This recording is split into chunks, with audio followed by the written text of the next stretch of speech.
Hey, what's up guys? Welcome back, and today we're going to do a One Piece chapter 1057 review. Let's get into it.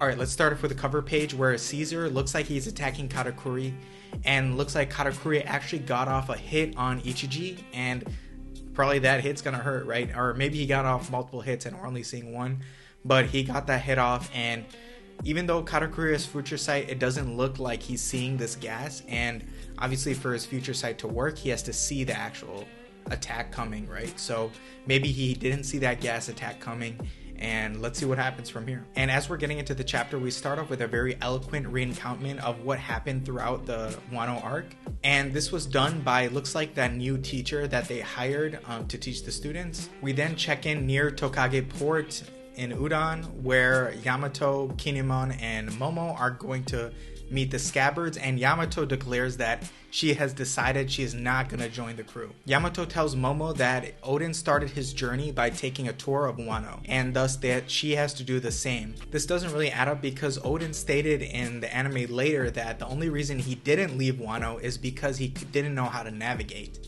And Yamato has access to Nami, so it really doesn't make sense why she wouldn't leave in this moment.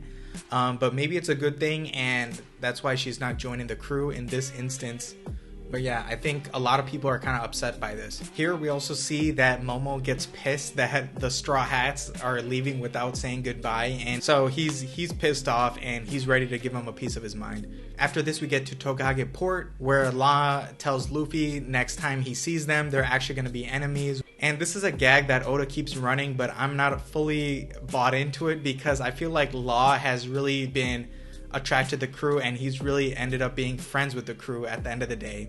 And I feel like the next time they meet, they won't actually be enemies, right? Do we really expect Law to like freaking slice the ship in half the next time he sees us? Which I really doubt, right? So even though it's kind of funny that, you know, Law kind of tries to hold up this kind of iron curtain in front of his face to show that he's not soft inside, but you know, we all know the real Law, right? So we all know the real Law. Then we also see Kid not giving an F about anyone, and he's just like, yo, let's set sail, we're out of here, we don't give an F, right? So Kid is just being Kid, and they're out. And finally our boy Momo catches up to the Straw Hats and ends up tackling Luffy along with Yamato. And it's hilarious to see Momo just like bawling and just being like, yo, don't leave me, you don't need to leave yet, right? And Momo literally just breaks down and looks pathetic at the end of the day, even though he's actually a little kid on the inside. You know, he's a man now, he can't be bawling like this, right? So it was funny like to see the crew making fun of him and stuff, and Luffy ends up saying that, hey Momo, you're like my little brother, like don't worry, like at the end of the day I got your back, because he ends up giving Momo the Straw Hat flag, and he says, yo, hang my flag anytime you're in trouble, anytime someone threatens your friends, you let them know that they're gonna threaten the Straw Hats too, right? So if someone's threatening you, I got your back. So that was sick to see Luffy, you know, kind of be the next big brother to Momo in this case. And it reminded me when Luffy was making fun of Shirahoshi in Fishman Island, which is another now Straw Hat territory. Now we can consider Wano a Straw Hat territory. So Luffy and the Straw Hats now have two territories, which is super, super cool. And obviously they kind of have, you know, friendly territories in Alabasta and in Dressrosa, right? So that was really awesome to see there. Now the Straw Hats set sail for Hakumai, and that's the next place, that's the next island that they're gonna land on. And they were planning to take the main port to end up heading out, but then we get our boy Kid as usual, and perfect timing, he's just like, of course you losers are gonna be taking the main port to get out of here, that's the easiest and safest way. And this ends up triggering the F out of Luffy and Law, and they're just like, yo, what? I don't want to take the safe route. So all three of them end up just jumping off the waterfall, and I'm like, yo, that's a classic freaking One Piece gag. Like, Luffy gets pissed, and he just does the most dangerous thing possible, right? Try to get everyone killed. So that was hilarious to see at the end, and it's a great way to end Wano. And even though a lot of people had problems with Wano, which I'll get into next, I think it was great. Like, even though everyone didn't get what they wanted, and I would say, like, even me personally, I would say it's not Oda's greatest work ever, I think there's something nostalgic about it. I think there's something amazing about what happened throughout this arc that we're going to remember, and we're going to look back on this arc and we're going to be like, yo, that arc was crazy. Even though we nitpicked the shit out of it, right? Like, I think the entire One Piece community just nitpicked the shit out of this and didn't give it a fair shot. And I think when we look back at it, we'll have like a better perspective when we're reading through it. And obviously, one of the most important parts of this chapter we have to address is what Hiyori said to Orochi at the end once Denjiro cut his head off. And so what she specifically says is that the Kurozumi were born to burn, right? And this was clearly a pun on the Kurozumi, meaning coal, right? Charcoal. And obviously charcoal is meant to burn. And basically this was classifying the entire Kurozumi clan to be set to burn, right? And it's almost the idea of the child should not inherit the sins of his parents or his father, right? Why should a baby just because he's born to that clan be destined to die or destined to burn, right? And I think this set off a lot of people, and people got pissed. And I hope Oda addresses this in the future, but in the official translation it got changed up a little bit, and it's saying like the Kurozumi clan, or the Kurozumi like singular, meaning like Orochi is born to burn, right? So Orochi was born to burn. But I think at the end of the day, like, people were still really upset about this and didn't like the idea that the new leaders of this country that we just freed still is taking on the ideologies of that there should be prejudice towards certain people just because they're different, just because they're a part of a different clan, right? And this is bringing up the ideologies that are going out throughout the entire world, right? So like we can bring back the fishmen again, right? The fishmen were just hated upon because they were, you know, part fish, right? Or whatever, or like they lived in the ocean, right? They're fishmen, right? They're a different species and they're hated on by humans, right?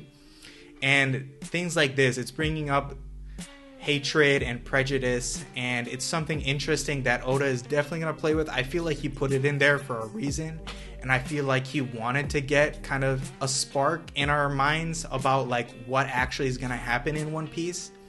And this is an idea I wanted to actually touch on here. And these are kind of the questions continuing on after this arc that I wanted to kind of address, right? And the main idea here that I wanted to address is like, once the world is freed, once a land is freed, are those rulers gonna necessarily be good or evil at the end of the day? At the end of the day, there's gonna be some version of good and some version of evil. And what do we even consider good and evil, right? It's what us as humans consider morally good, right? And in a lot of circumstances, people have a different perspective on what is good at the end of the day. And here in this case, maybe it's even the case where we see Momo as more of our good leader, and his sister maybe has more of a sinister twist on her leadership, and maybe that's why she wasn't selected as the Shogun of Wano, and maybe there will be a conflict in the future between the siblings, right? And we have to consider this on a larger global scale, on the One Piece scale. Say when Luffy does free the world, how much better is the new world gonna be versus the world that the world government has been taking, having their grip over this entire time, right? So this is something we're going to really need to consider in the story going forward, and I think Oda has an answer for this at the end of the story, right? So once we do free the world, who's going to lead this world and how are they going to lead this world, right? And I think that's going to matter a lot more than what we're thinking about right now. And I think Oda just like kind of threw a little, he threw a little Easter egg in there kind of for us to kind of think about it, put it in our minds, put a little seed in our mind, plant that seed for it to grow, right? And, we'll see where it goes. So I wanted to just get into the entire ideas of Wano and what loose ends and ideas people didn't like about Wano. And I feel like where Oda kind of could have done more in these instances to make up for some of these shortcomings. The first thing, obviously, is Zoro's family ties and kind of his relationships with his swords. I wish we got more. I wish we learned maybe about the Black Blades. I wish we learned something about that. That would have been more interesting to learn in the land of Wano, obviously. I'm guessing we're going to learn more about Zoro just later now in the story. Maybe it's gonna come up when he faces off with Mihawk, in the end game here. Another is where Zunisha kind of shows up with the Marines and they end up actually doing absolutely nothing, and they just both turn away and leave. So this was also an interesting thing where Zunisha didn't really make much impact. I thought she would have been, more of a big game player. She kind of just comes, announces Joy Boy, and leaves Wano. Another thing that happened throughout this arc is obviously Luffy gains Gear 5th. He gains Awakening, and he has the most ridiculous power on Earth. He has the Sun God Nika fruit, and he ends up just finishing Kaido with a big punch, right? And if you have the most ridiculous power on Earth, can't you do something a little bit more interesting than a punch? And we all refer back to when Oda was trolling us, clearly now, when he was just like, yo, I don't think I can finish off Kaido with just, a big punch, right? And I think he was trolling us with that. Maybe he could have done more there. It would have been cooler for him to maybe have beaten Kaido in gigantic form. Maybe he, does a leg-based attack this time. I don't know, It would have been a little bit more interesting if he played around there. And the last thing I want to touch on is with the two Yonko, Kaido, and Big Mom. I wish I got more, kind of after they were defeated to see if they actually died. I guess, Oda's just holding on to that piece. Maybe we're going to need it later to see what happens to them. But I wish we got some kind of closing on what happened to them in the end, if they were dead or what.